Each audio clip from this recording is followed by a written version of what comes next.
أعوذ بالله من الشيطان الرجيم. بسم الله الرحمن الرحيم. وَلَقَدْ أَهْلَكْنَا أَشْيَاعَكُمْ فَهَلْ مِن مُدَّكِرٍ. بے شک ہم نے ہلاک کر دیا جو کافر تمہارے ہم مشرب تھے، بس ہے کوئی نصیحت قبول کرنے والا؟ نبی کریم رؤوف الرحیم صلی اللہ علیہ وآلہ وسلم اہل مکہ کو دعوت حق دیتے تھے اور ہر طرح جو آپ ان کو سمجھاتے اللہ تبارک و تعالیٰ کی وحی کے مطابق سمجھاتے۔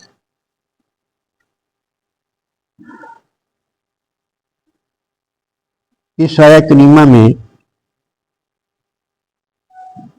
اللہ تبارک و تعالیٰ نے اہل مکہ کفار مکہ سے یہ ارشاد فرمایا ہے کہ جتنے بھی کفار ہوئے ہیں جو تمہارے ہم مشرب تھے، تمہارے ہم خیال تھے اور تم سے پہلے ہوئے ہیں، ان سب کو ہم نے تباہ و برباد کر دیا، ان سب کو ہم نے ہلاک کر دیا ہے۔ تو ہے کوئی تم میں سے جو نصیحت قبول کرے، یعنی بچ جائے اس عذاب سے جو پچھلے لوگوں کے پاس آیا ہے۔ وَكُلَّ شَيْءٍ فَعَلُوهُ فِي الزُّبُرِ، اور جو کچھ بھی انہوں نے کیا ہے وہ سب کچھ نامہ اعمال میں درج ہے۔ نامہ اعمال کا ذکر بار بار اور کئی جگہوں پہ آ چکا ہے کہ اللہ تبارک و تعالیٰ نے فرشتوں کو ڈیوٹی لگا رکھی ہے، ہر حرکت، ہر بات، ہر عمل فرشتے نوٹ کر رہے ہیں، وہ لکھا جا رہا ہے۔ یہاں بھی اللہ پاک نے ارشاد فرمایا ہے وَكُلَّ شَيْءٍ فَعَلُوهُ فِي الزُّبُرِ، اور جو کام بھی وہ کرتے ہیں وہ ان کے نامہ اعمال میں درج ہو رہا ہے۔ ایک جگہ پہ آتا ہے کہ انسان اچانک جب اپنی چھوٹی چھوٹی غلطیاں بھی دیکھے گا اپنے نامہ اعمال میں لکھی ہوئی، جن کے بارے گمان بھی نہیں ہوگا انسان کو کہ یہ بھی حشر کے دن سامنے لائی جائیں گی، تو اس وقت بڑا حیران ہو کے کہے گا کہ کیا ہو گیا اس کتاب کو جس نے نہ کوئی چھوٹی چیز چھوڑی ہے نہ کوئی بڑی چیز چھوڑی ہے، سب کچھ درج کر دیا ہے۔ اللہ اکبر۔ اور پھر یہ ہے کہ کبھی ایسا بھی ہوگا کہ ایک چھوٹی گئی غلطی سے، چھوٹی سی غلطی سے بندہ پکڑ میں آ جائے گا، اور کبھی ایسا بھی ہوگا،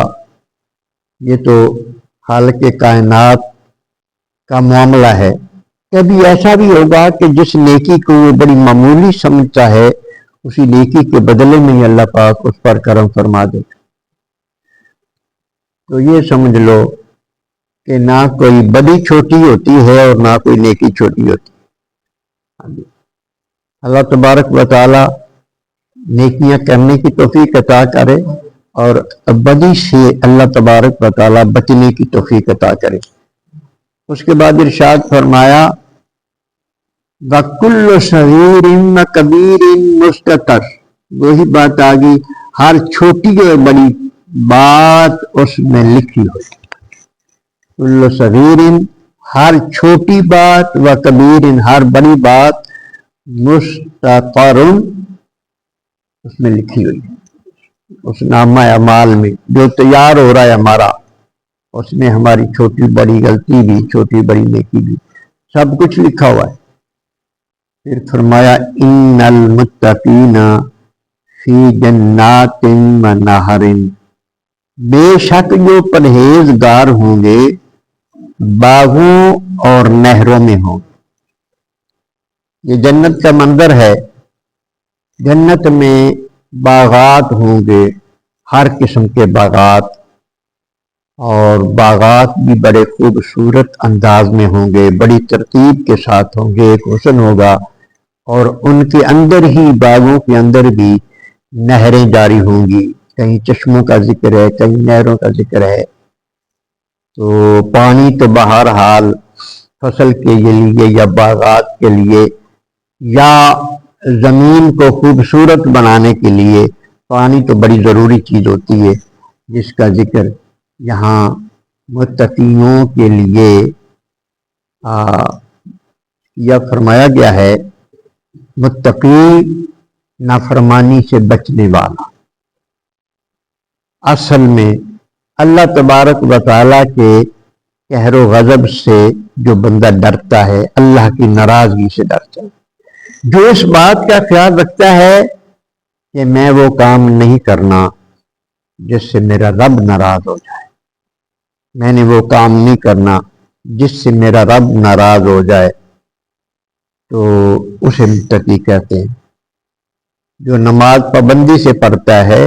وہ اسی خیال سے پڑھتا ہے، ہر حال میں بیمار ہو، صحت مند ہو، تندرست ہو، جیسا بھی ہو وہ پڑھتا ہے، اس لیے کہ چھوڑنے سے رب ناراض نہ ہو جائے۔ بیماری کی حالت میں وہ بیٹھ بھی نہیں سکتا تو اسی امر ہے کہ لیٹ کے بھی اپنی حاضری لگوا لے، اشارے کے ساتھ پڑھ لے، چھوڑنی نہیں ہے۔ جس کام کا اللہ نے حکم دیا ہے جب بندہ وہ نہیں کرتا تو اللہ ناراض ہوتا ہے اس کا، اور جس کام کا حکم دیا ہے، جس سے اللہ نے منع کیا ہے، وہ جب کر لیتا ہے اس کے منع کیے ہوئے کام سے تو پھر سبھی اللہ ناراض ہوتا ہے۔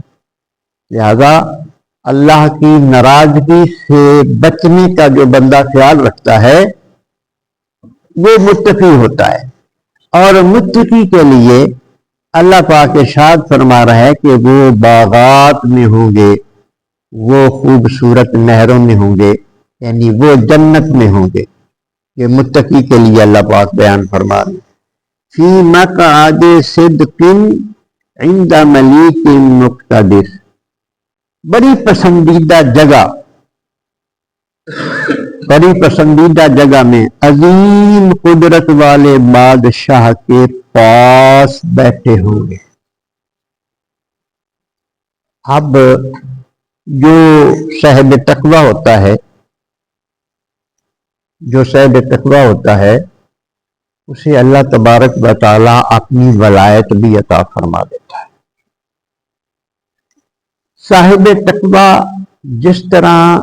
کوئی چیز حاصل کرنے کے لیے بندہ دنیا میں کوئی نہ کوئی اس کے لیے سبب ہوتا ہے، تو یہ جو تقویٰ ہے یہ بھی اہل تقویٰ کی صحبت میں بیٹھنے سے ملتا ہے، یہ بھی اہل تقویٰ کی صحبت میں بیٹھنے سے ملتا ہے۔ کلے بندے کو جو اہل تقویٰ میں یہ نہیں بیٹھتا، ایک حدیث پاک میں آتا ہے نبی کریم علیہ الصلوۃ والسلام نے حضرت رضین رضی اللہ تعالیٰ عنہ کو ارشاد فرمایا، میں تمہیں ایسی بات نہ بتاؤں اگر تو وہ کر لے تو خیرت دنیا والآخرہ، تجھے دنیا کی بھلائی بھی حاصل ہو جائے اور تجھے آخرت کی بھلائی بھی حاصل ہو جائے۔ مطلب یہ ہے کہ تیری دنیا بھی سنور جائے اور تیری آخرت بھی سنور جائے۔ علیک بمجالس اہل ذکر، تو اہل ذکر کی مجلس میں بیٹھنا، ان کے پاس جانا اپنے اوپر لازم کر لے تو تیری دنیا بھی سنور جائے گی اور تیری آخرت بھی سنور جائے گی۔ لہذا جو صاحب تقویٰ ہے، جو نیکوں کی صحبت اختیار کرنے والا شخص ہے، اس کی دنیا بھی برباد نہیں ہوتی، وہ دنیا میں بھوکا نہیں مرتا، اس کو اللہ تبارک و تعالیٰ خیر عطا فرما دیتا ہے۔ اور اس کی آخرت بھی بچ جاتی ہے۔ اور پھر اللہ پاک یہاں ارشاد فرما رہا ہے کہ وہ بڑی عظیم جگہ ہوگی جہاں وہ ہوں گے اہل تقویٰ، اور پھر بادشاہ کے